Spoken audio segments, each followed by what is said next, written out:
ہوں، کسی نے کہا تھا سو جاتے ہیں فٹ پاتھ پہ اخبار بچھا کے، سو جاتے ہیں فٹ پاتھ پہ اخبار بچھا کے، مزدور کبھی نیند کی گولی نہیں کھاتے۔ اللہ اکبر۔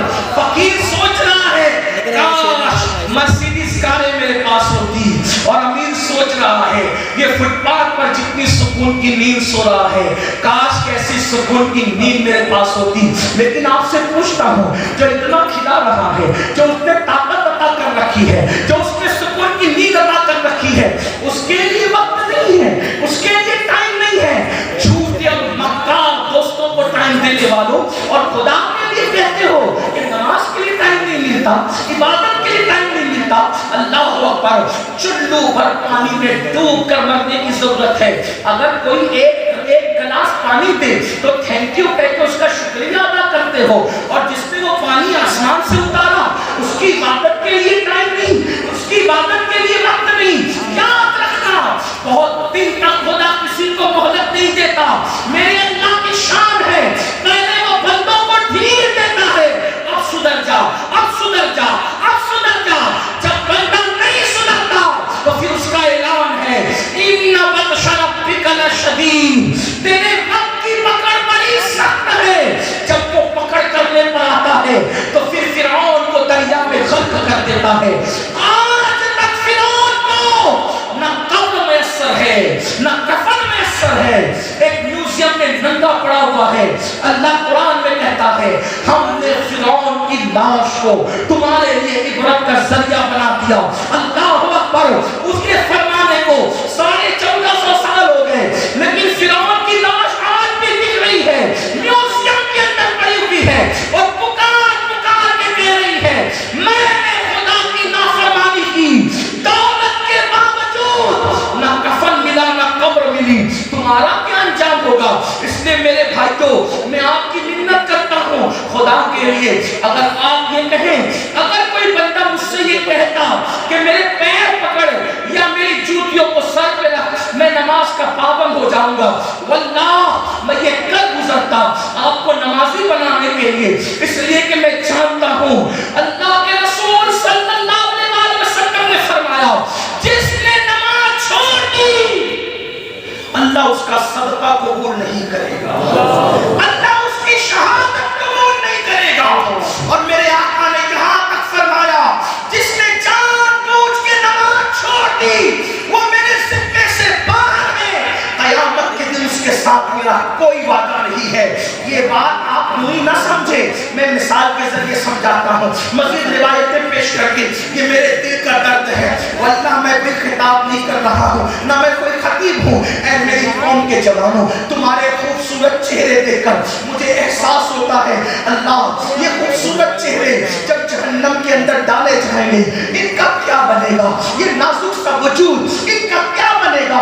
اللہ اللہ میرے رسول علیہ السلام کے غلاموں جانتے ہو قیامت کا دن ہوگا، توجہ سے سننا، قیامت کا دن ہوگا، ایک ماں اپنے بیٹے سے کہے گی مجھے ایک نیکی دے، بیٹا کہے گا تو کون ہے میں نہیں جانتا، اور بیٹا اپنی ماں سے کہے گا امی مجھے ایک نیکی دے، اس دن ماں کہے گی تو کون ہے میں نہیں تجھے جانتی، مجھے نہیں پتا میں نے کسی کو جنم بھی دیا تھا یا نہیں دیا تھا، وہ دن ایسا ہوگا۔ قرآن کہتا ہے الاخلاء یومئذ بعضهم لبعض عدو الا المتقین، سارے تمہارے پکے دوست تمہارے دشمن ہو جائیں گے۔ قرآن اس دن کے بارے میں کہتا ہے کوئی دوست کسی کے کام نہیں آئے گا، کوئی بیٹا کسی باپ کے کام نہیں آئے گا، کوئی باپ کسی بیٹے کے کام نہیں آئے گا۔ اللہ اکبر۔ جہاں رشتے خون کے ٹوٹ جائیں گے، رشتے جھوٹے ثابت ہوں گے، کوئی کسی کو نیکی دینے کے لیے تیار نہیں، بیٹا باپ کو نہیں، باپ بیٹے کو نہیں، بھائی بھائی کو نہیں، بہن بھائی کو نہیں، کوئی کسی کا نہیں ہوگا۔ حتیٰ کہ ایک بات آپ کو بتا دوں، یہ میرے علماء موجود ہے، سچے علماء، اگر میں کوئی غلطی کروں تو میری اصلاح کریے،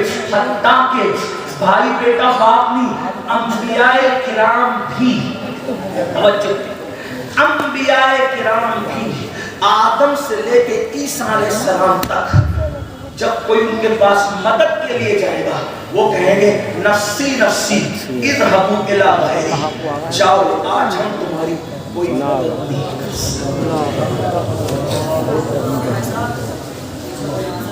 کیا تصور ہے؟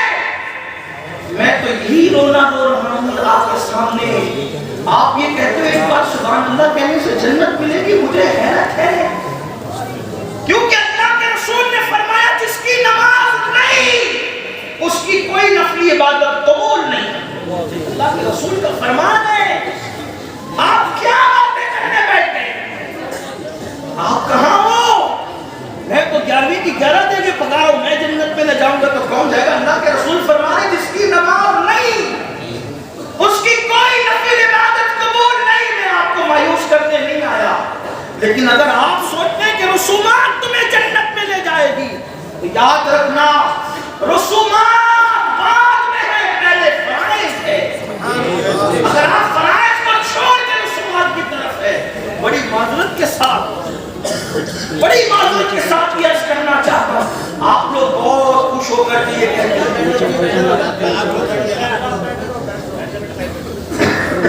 آپ لوگ بہت خوش ہو کر یہ کہتے ہیں، توجہ آپ کی میری طرف ہے، حضور کے فرمان کی طرف ہے، توجہ کریں۔ آپ لوگ خوش ہو کے کہتے ہیں ارے میں نے تو اتنے بڑے مولانا کا دامن پکڑا، میں نے تو یہ مولانا صاحب کا دامن، یہ مجھے جنت میں لے جائیں گے۔ آپ دیکھ رہے ہیں حدیث ہے یہ جو میں مسلم شریف سے اس کو پڑھ رہا ہوں، آپ کو سمجھے مسلم شریف میں ہے، کنز العمال میں ہے، مجموع الزوائد میں ہے۔ کیا انبیاء کرام بھی کیا کہیں گے؟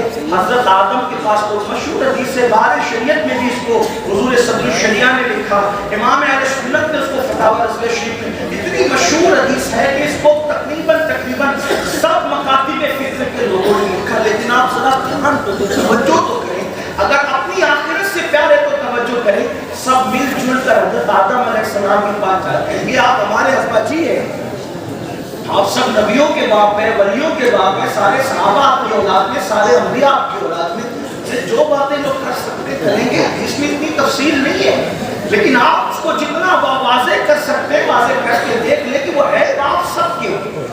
حضرت آدم علیہ السلام انبیاء سے لے کے امام مہدی تک سب کے باپ ہے، قیامت کے آخری انسان تک کے باپ ہے، کوئی انسان ان کی اولاد سے خارج نہیں ہے۔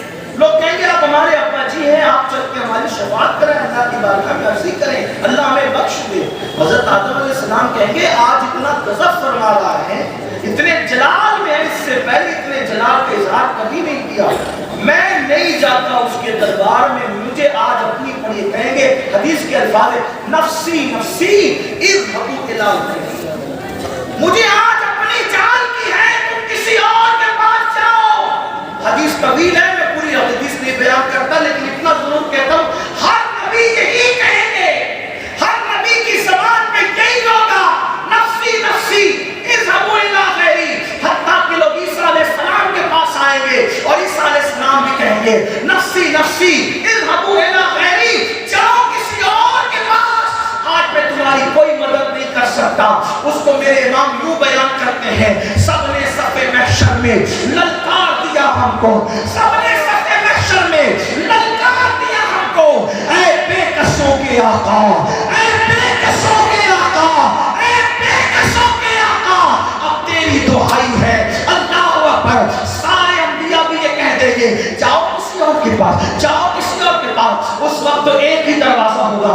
اب دھیان سے سننا مسلمانوں، میری کام کے جوانوں، اذانیں سن کر گانے سننے والوں، کانوں میں ایئر فون لگا کر اذان کے وقت گانے سننے والوں، فلمیں دیکھنے والوں، کرکٹ دیکھنے والوں، ڈراموں میں مبتلا ہونے والوں، اذان ہو رہی ہے پھر بھی کسی عورت پر پاپ کی نظر ڈال کر کے ہیرو کی نقل کرنے والوں، دل کے کانوں سے سن لو، جب سب نبی اذهبوا الی غیری کہیں گے، سب نبی نفسی نفسی کہیں گے، تو مرکزوں کا، عقیدتوں کا مرکز، نجات کا مرکز، اللہ اکبر، میدان محشر کے سب لوگوں کے لیے مرکز نجات کون سی ذات ہوگی؟ ایک ہی ذات ہوگی، آمنہ کا نام، عبداللہ کا لخت جگر، میرے اور آپ کی آقا مصطفیٰ جان رحمت، شفیع المذنبین، طلحہ و یاسین، علی سے بے قسم، چارہ ساز درد مندہ، ایک ہی ذات ہے محمد رسول اللہ کی، جو غلاموں کو یہ نہیں کہیں گے نفسی نفسی، یہ نہیں کہیں گے اذهبوا الی غیری، بلکہ یوں کہیں گے انا لہا انا لہا انا لہا، آؤ آج میں اسی کام کے لیے ہوں، آؤ آج میں اسی کام کے لیے ہوں۔ اب میرے آقا کہیں گے میں اسی کام کے لیے ہوں، لیکن دوسری حدیث اب سنو، آقا فرماتے ہیں جس نے جان بوجھ کے نماز چھوڑی قیامت کے دن اس کے ساتھ میرا کوئی وعدہ نہیں ہے۔ اللہ نہ کرے، کروڑ بار نہ کرے، اللہ کسی دشمن کو بھی وہ دن نہ دکھائے کہ جنت لینے کے لیے حضور کے پاس گیا اور آقا نے فرمایا کہ تجھے میرا فرمان یاد نہ تھا کہ میں نے کہا تھا جو نماز نہیں پڑھتا اس کے ساتھ میرا کوئی وعدہ نہیں، چل جائے یہاں سے، آج تیرے ساتھ میرا کوئی وعدہ نہیں۔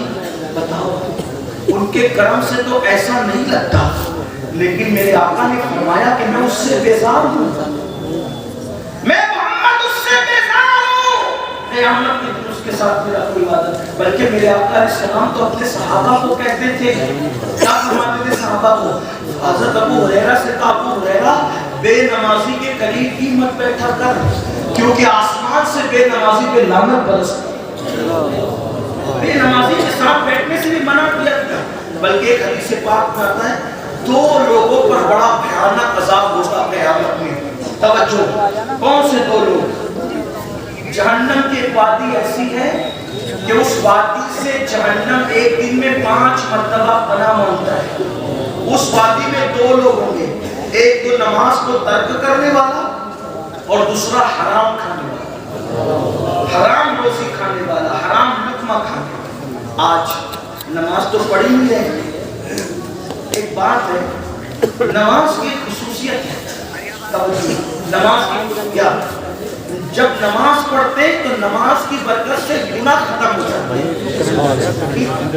نماز پڑھتے نماز کی برکت سے گناہ ختم ہو جاتے، لیکن ایک ایسا گناہ بھی ہے کہ وہ کرنے سے نماز ختم ہو جاتی۔ کوئی گناہ نماز کو ختم نہیں کرتا، کوئی گناہ نماز کو ضائع نہیں کرتا، نماز سارے گناہوں کو ضائع کر دیتی ہے، لیکن ایک گناہ ایسا ہے جو نماز کو بھی ضائع کر دیتا ہے۔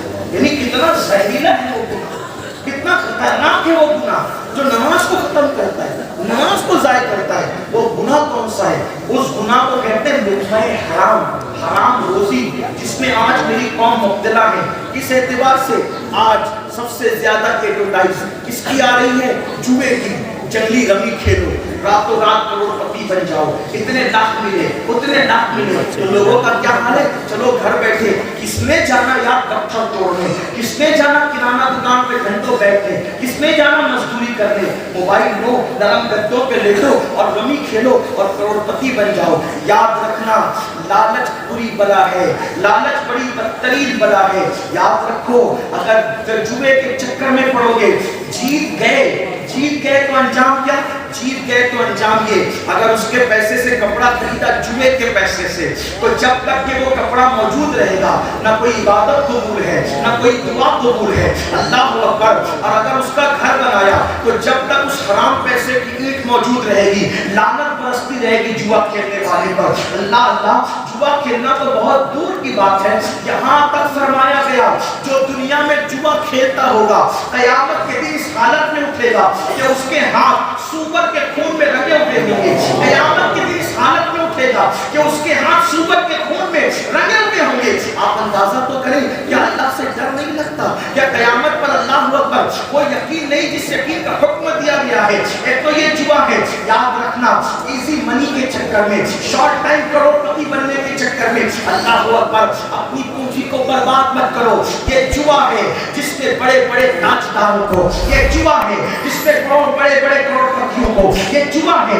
جس میں بڑے بڑے مالداروں کو زمین پر اور روڈ پہ لا کے کھڑا کیا ہے۔ یاد رکھنا جوے کی طرف نہ جاؤ، ورنہ جو پونجی پڑی ہے وہ بھی ضائع ہو جائے گی، وہ بھی برباد ہو جائے گی۔ لعنت بری بلا ہے۔ اور اللہ اکبر، ایک تو جوا ہے اور جوے کی مختلف شکلیں ہیں، کوئی لاٹری کھیل رہا ہے، کوئی کچھ کر رہا ہے، لیکن حرام کاروبار کی سب سے بدترین شکل جو ہے، جو نماز پر بہت اثر انداز ہوتی ہے، وہ ہے سود، وہ ہے انٹرسٹ، وہ ہے بیاج۔ اللہ اکبر، آج امت مسلمہ کے اندر بیاج بہت بڑھتا جا رہا ہے، سود بہت بڑھتا جا رہا ہے۔ بڑی معذرت کے ساتھ اگر یہ جملے برداشت ہو سکے تو ہم لوگوں والوں برداشت کرنا۔ ہم تو دیکھ رہے ہیں کہ لوگ بڑی بڑی گاڑیاں رکھ کے ہر سال رمضان شریف سے عمرہ کو جا کے، ہر سال حج کر کے، سفید کپڑے پہن کے حاجی نمازی کہلا کر چوری چپکے سود کے دھندے کرتے ہیں.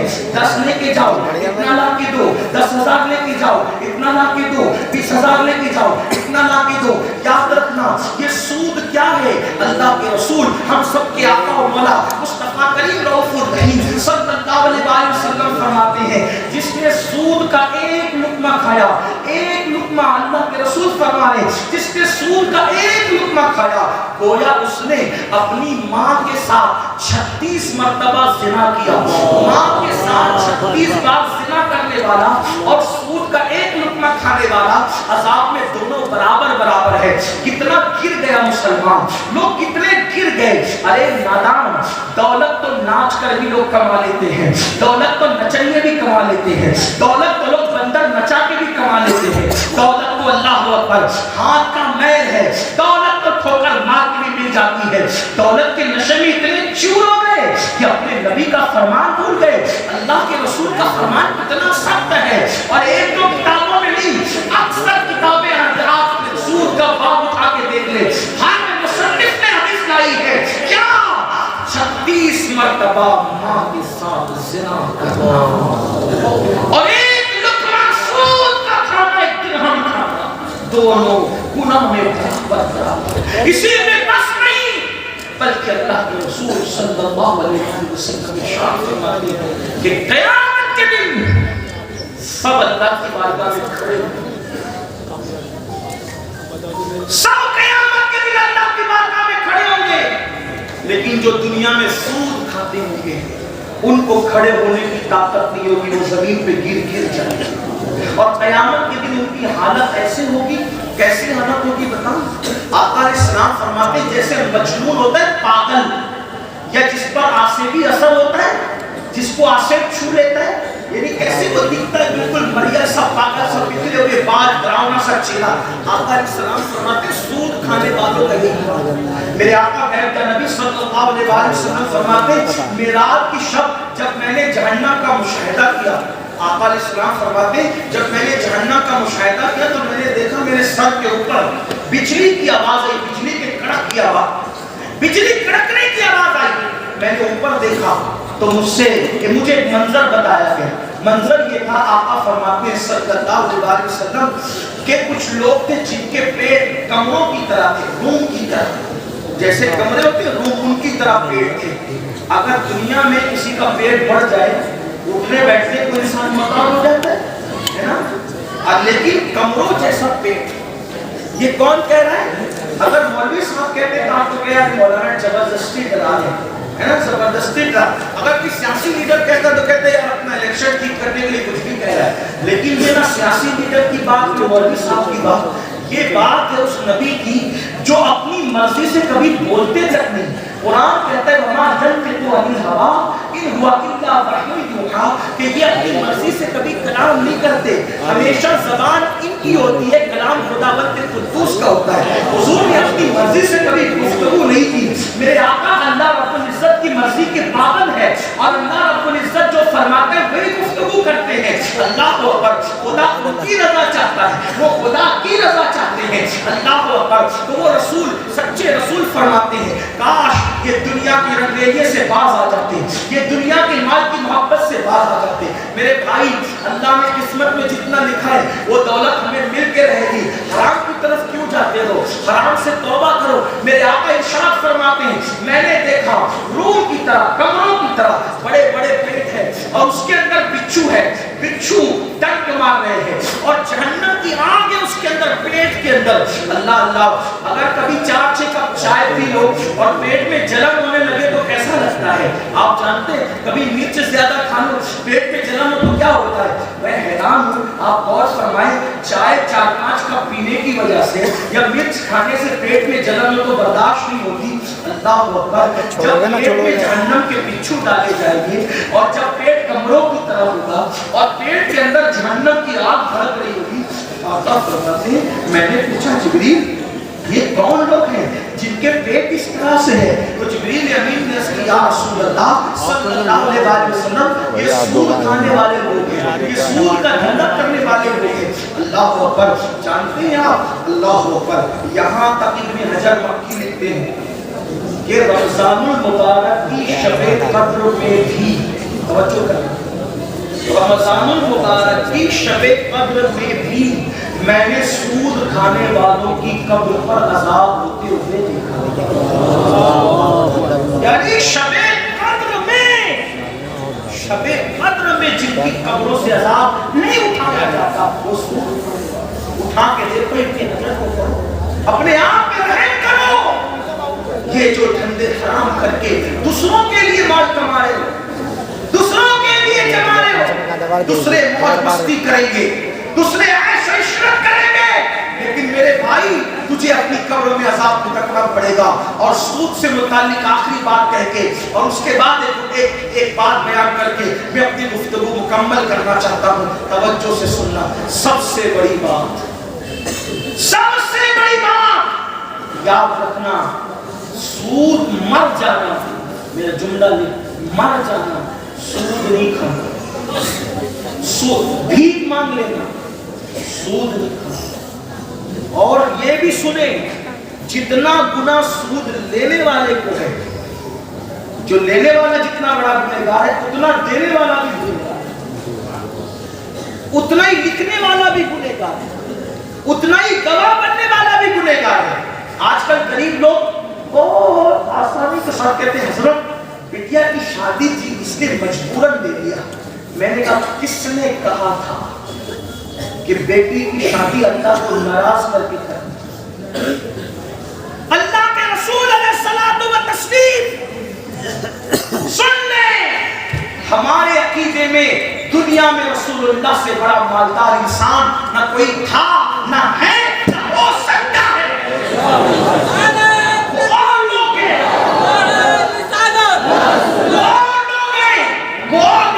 جو نبی کو غریب، مفلس اور کنگال کہتے ہیں، واللہ ہمارے عقیدے میں نبی کی شان یہ ہے، آسمان خان، زمین خان، زمانہ مہمان، صاحب کھانا لقب جس کا ہے تیرا تیرا، اور خالق کل نے آپ کو مالک کل بنا دیا، دونوں جہاں آپ کے قبضہ و اختیار میں، جہاں بانی عطا کر دے، بڑی جنت ادا کر دے، نبی کو نارے کل ہے جس کو جو چاہے عطا کر دے، جہاں میں ان کی چلتی ہے وہ در میں کیا سے کیا کر دے، زمین کو آسمان کر دے، سورج جا کو سرا کر دے، ہوا میں اڑنے والے یوں نہ اترائے ندا کر دے، وہ جب چاہے جسے چاہے اسے فرما روا کر دے۔ نعرہ تکبیر! جو مالک جنت ہو اس سے بڑا مالدار کون ہو سکتا ہے؟ صدیق و فاروق جیسے جن کے غلام ہو اس سے بڑا مالدار کون ہو سکتا ہے؟ جبریل جس کا خادم اس سے بڑا مالدار کون ہو سکتا ہے؟ لاؤ نہ کوئی ایسا خادم اور لاؤ کوئی ایسا مخدوم۔ جب خادم کی یہ شان ہے کہ وہ سدرۃ المنتہا پہ رہتے ہیں، سبحان اللہ، بلکہ میرے امام تو کہتے ہیں کہ وہ خادم بھی ہے اور دربان بھی ہے، کہتے تیرے در کا دربان ہے جبریل اعظم۔ امام کہتے ہیں ہمارے نبی کی شان، تیرے در کا دربان ہے جبریل اعظم، تیرا مدح خواہ رسول و ولی ہے بیتاب جس کے لیے عرش اعظم، وہ اس راہ روے لامکہ کی گلی ہے، تمنا ہے فرمائیے روز محشر یہ تیری رہائی کی چٹھی ملی ہے، اور شفاعت کرے حشر میں جو رضا کی سوا تیرے اس کو یہ قدرت ملی ہے۔ حضور سے بڑا کوئی مالدار نہیں، کیوں؟ اس لیے کہ امام کہتے ہیں میں تو مالک ہی کہوں گا، مالک ہی کہوں گا، کہ ہی میں جو لذت عاشقوں کو ملتی ہے میں مالک ہی کہوں گا۔ کیوں؟ دلیل کے ساتھ کہوں گا کہ وہ مالک کے حبیب، میں تو مالک ہی کہوں گا کہ وہ مالک کے حبیب، یعنی محبوب و محب میں نہیں، میرا تیرا۔ کچھ لوگوں کا خیال ہے کہ ہم لوگ نبی کو شریک مانتے ہیں، میں نے کہا اس پہ لعنت ہے جو شریک مانتا ہے، کیونکہ نبی کو شریک خدا ماننے میں کوئی فضیلت ہی نہیں رہتی۔ توجہ رکھتی، اور یہی بات ہے، نئی بات نہیں سمجھ میں آتی بات، شریک ماننے میں نبی کی کوئی فضیلت نہیں رہتی۔ ہم شریک نہیں مانتے کیونکہ ہم فضیلت کے منکر نہیں ہیں، ہم حبیب مانتے ہیں، حبیب مانتے۔ دونوں میں فرق کیا شریک اور حبیب میں؟ شریک کہتے ہیں پارٹنر کو، شریک کہتے ہیں پارٹنر کو، اور حبیب کہتے ہیں ڈیئر کو. دونوں میں کیا فرق ہے؟ پارٹنر، شریک، پارٹنر. پارٹنر سے جب بات ہوتی ہے تو ایک ایک پیسے کا حساب ہوتا ہے. صحیح ہے؟ یہ پیسہ کہاں خرچہ کیا؟ کہا وہ چائے پلائی، کس کو پلایا؟ اور کبھی کبھی پارٹنرشپ ٹوٹ جاتی ہے. پارٹنرشپ ٹوٹتی ہے، محبوبیت کبھی ختم نہیں ہوتی. پارٹنرشپ میں حساب کتاب ہوتا ہے. میں نے یہ کیا، تو نے کیوں 25 روپے کے بھاؤ میں بیچنا تھا، تو نے 24 میں کیوں بیچا؟ یہ سب حساب ہوتا ہے. یار ایک ایک روپے پر پارٹنرشپ میں حساب ہو رہا تھا. اتنے میں حبیب آیا. کون؟ بیٹا. ابو جی آئی فون 14 آ کے آئے ہیں، لے لوں؟ کتنے کا ہے؟ 3 لاکھ کا. ہاں جاؤ لے لو. ارے بھائی 1 روپے تو اس سے لڑ رہا تھا اور اس کو 3 لاکھ روپے ایک جملے میں دے دیا تو کہے گا نادانو، وہ شریک تھا، یہ حبیب ہے. وہ شریک تھا، وہ پارٹنر تھا، اس لیے جھگڑا ہو رہا تھا. اور یہ حبیب ہے. کیوں؟ اس کی خوشی میں میری خوشی ہے. اس کا چہرہ مسکراتا ہے تو میرا دل خوش ہوتا ہے. بنا تفصیل، بنا تفصیل، بنا تفصیل ہم نبی کو شریک نہیں مانتے، کیونکہ شریک ماننے میں کوئی فضیلت نہیں ہے. ہم تو محبوب اور حبیب مانتے ہیں. کیوں؟ چاند میں نے بنایا تو کوئی تو کرے گا، میں پوچھوں گا نہیں. بنایا میں نے، توڑا کیوں؟ اس لیے کہ تو شریک نہیں ہے، تو حبیب ہے. میں نے اسی لیے بنایا تاکہ تو توڑا کرے، تاکہ لوگوں کو اندازہ ہو. جب محبوب کی یہ شان ہے تو محبوب کے بنانے والے کی شان کا عالم ہے.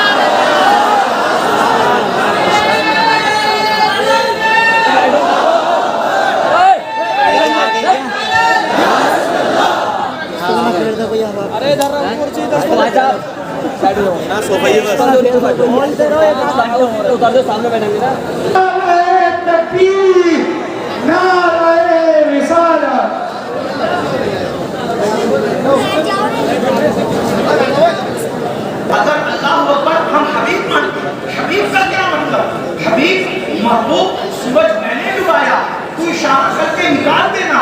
میں یہ نہیں کہوں گا کہ تو نے کیوں نکالا، بلکہ یہ کہا جائے گا محبوب آج ڈبایا اس لیے تھا کہ تم اشارہ کر کے نکالو گے تاکہ لوگوں کو پتہ چلے گا.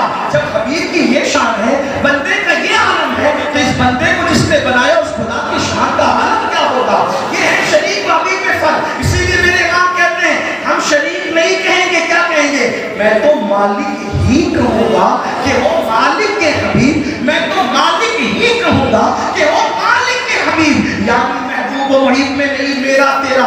اتنے مالدار ہیں آقا، مالک جنت آقا، مالک کونین آقا، مالک زمین آقا، مالک آسمان آقا، پوری امت کے مالک آقا. قرآن کہتا ہے النبی اولا بالمؤمنین من انفسہم. اس کا ایک مطلب یہ بھی ہے کہ میں تمہاری جان سے زیادہ تمہارا مالک ہوں. یعنی میں تم سب کا مالک ہوں، تمہاری جان سے زیادہ تمہارا مالک ہوں. مالک کا مطلب کیا؟ ابو بکر کے بھی مالک کو بنائے گئے، عمر ابن خطاب کے بھی مالک بنائے گئے، عثمان غنی کے بھی مالک بنائے گئے. بلکہ کل جہاں ملک ان کی ملک میں دے دیا گیا، پورا جہاں ان کی ملک میں دے دیا گیا. اللہ اکبر. اور آپ سے پوچھنا چاہتا ہوں، آپ تو بڑی سادگی سے کہتے ہو مولانا میں نے بیٹی کی شادی کرنی تھی، مجبور ہو گیا تھا، اس لیے میں نے سود سے پیسہ لے لیا. اس نے کہا تھا آپ اپنی بیٹی کو اللہ کو ناراض کر کے شادی کریں. آقا میرے آقا، آپ سب کے آقا، اتنے مالدار آقا اگر اپنی بیٹی کی شادی اتنی سادگی سے کرتے ہیں کہ ایک چادر اڑاتے ہیں. توجہ کریں، میرے آقا نے جب اپنی شہزادی شہزادی کونین ملکہ فردوس بری سیدہ فاطمہ الزہرا کی جب شادی کی مولا علی کے ساتھ نکاح کیا تو ایک چادر ان کے سر پہ ڈالی. اس چادر کے متعلق سیرت نگاروں نے لکھا ہے کہ جب میرے آقا نے اپنی شہزادی کے سر پر جو چادر ڈالی تھی شادی کے دن، اس میں کم و بیش 17 پیون لگے ہوئے تھے. 17 پیون والی چادر اپنی بیٹی کے سر پہ ڈال کر، اپنی شہزادی کے سر پہ ڈال کے آقا نے فرمایا بیٹی آج تیرے بابا کے پاس اس سے زیادہ بظاہر کچھ نہیں ہے. کاش تمہاری امی سیدہ خدیجہ حیات ہوتی تو وہ تمہیں بہت کچھ دیتی. آپ سے پوچھتا ہوں آقا چاہتے تو جنت کے جوڑے آ جاتے, صحابہ کو اشارہ کرتے تو جہیز کا انبار لگ جاتا, لیکن اپنی شہزادی کو 17 پیبند والے دوپٹے میں ودا کرنے کی کیا وجہ تھی؟ تاکہ غریبوں کو پتہ چل جائے اگر پیسے نہ ہوں تو سود سے نہ لینا, حرام نہ مانگنا, حرام کی طرف نہ جانا, بلکہ اپنے نبی کی سنت پر عمل کرتے ہوئے سادگی سے اپنی بیٹی کو ودا کر دینا, یہ بھی سنت ہے. بلکہ میرے اور آپ کے آقا علیہ الصلوۃ والتسلیم نے سادگی سے اپنی شہزادی کا نکاح کر دیا.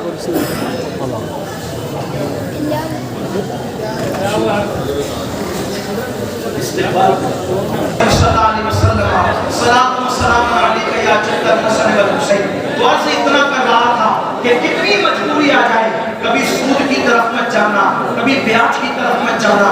اللہ کے رسول علیہ السلام فرماتے ہیں لینے والا, دینے والا, گواہ بننے والا, لکھنے والا, سب کا ایک ہی گناہ ہے, سب ایک ہی حکم میں ہے. اور آخری بات دو جملے اللہ کے حبیب علیہ الصلوۃ والتسلیم نے فرمایا, جو سود لیتے دیتے ہیں ان کے ساتھ اللہ نے اعلان جنگ کیا ہے, اللہ جنگ کا اعلان کرتا ہے. آپ سے پوچھنا چاہتا ہوں کیا ہم کسی دنیا کے لیڈر سے جنگ کریں تو کیا جیت سکتے ہیں؟ محلے کے کارپوریٹر سے جھگڑا کریں تو کیا جیت سکتے ہیں؟ مجھے بتاؤ, جب دنیا کے معمولی انسان سے ہم جیت نہیں سکتے تو سود کا دھندا کرنے والے اور سود کو پروموٹ کرنے والے اور سود کو فروغ دینے والے ان سے اللہ اعلان جنگ کر رہا ہے. اور قرآن میں بھی اللہ نے فرمایا ہم سود کو برباد کریں گے, سود کو ہلاک کریں گے, سود کو تباہ کریں گے اور تجارت کو بڑھائیں گے, تجارت میں برکت عطا کریں گے. تو یاد رکھو جس کے ساتھ میرا اللہ جنگ کا اعلان کرے اس میں نہ کبھی برکت ہو سکتی ہے, نہ کبھی ترقی ہو سکتی ہے, نہ کبھی کامیابی ہو سکتی ہے. اس لیے آج ہی سود سے توبہ کر لو. جو بندے آج تک اس میں مبتلا رہے سچے دل سے توبہ کر لو, اس لیے کہ جب کوئی بندہ توبہ کرتا ہے تو اللہ رب العزت توبہ کرنے والوں کی توبہ کو قبول کرتا ہے. گناہ سے توبہ کرنے والا ایسا ہے جیسے اس نے گناہ کیا ہی نہیں. میں اپنی گفتگو کو انہی جملوں کے ساتھ, اگر میری گفتگو کے درمیان کوئی غلطی ہوگی تو اللہ تعالیٰ معاف فرمائے. استغفر اللہ ربی من کل ذنب واتوب الیہ.